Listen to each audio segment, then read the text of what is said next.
If your YouTube videos look like this instead of this, you're probably making the same 3 mistakes I see in almost every talking head video.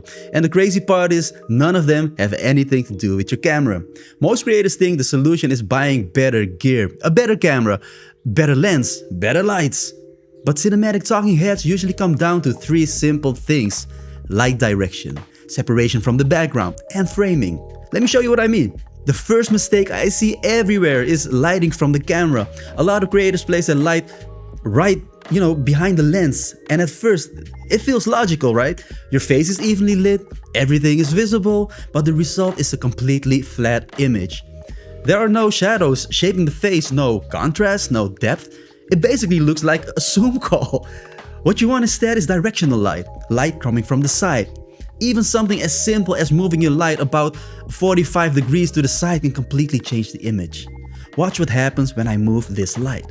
Now suddenly there are shadows, the face has shape, the image starts to feel more dimensional. Cinematic images almost always have directional light, not light coming straight from the camera. Sometimes the best light you can use is literally just a window on the side of your subject. It doesn't need to be complicated. It just needs direction. The second reason talking head videos look flat is because the subject is sitting right against the background. This happens a lot in home setups. Chair against the wall, camera in front, and that's it. Everything in the frame sits on the same plane, which makes the image feel small and two-dimensional. Instead, try creating some space. Even moving half a meter or a meter away from the wall already makes a huge difference. Now suddenly the background falls slightly out of focus and the subject separates from the background. You can push this even further by adding small lights somewhere in the background, a practical lamp, a small LED, something that gives, the frame a second layer. Because cinematic images almost always have depth. Foreground, subject, background. Without these layers, the image feels flat. And the third mistake I see all the time is people frame like you're filming with a webcam.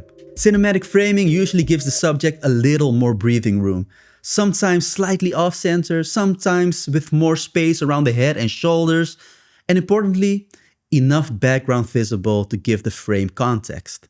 That environment is what makes the shot feel like a scene instead of just a face, talking to the camera. So if your talking head videos look a little flat, check these 3 things first, guys. Where is your light coming from? How far are you from the background? And how intentional is your framing?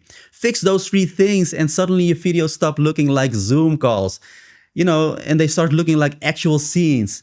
And the funny thing is you can do all of this with almost any camera because cinematic images rarely come from, expensive gear.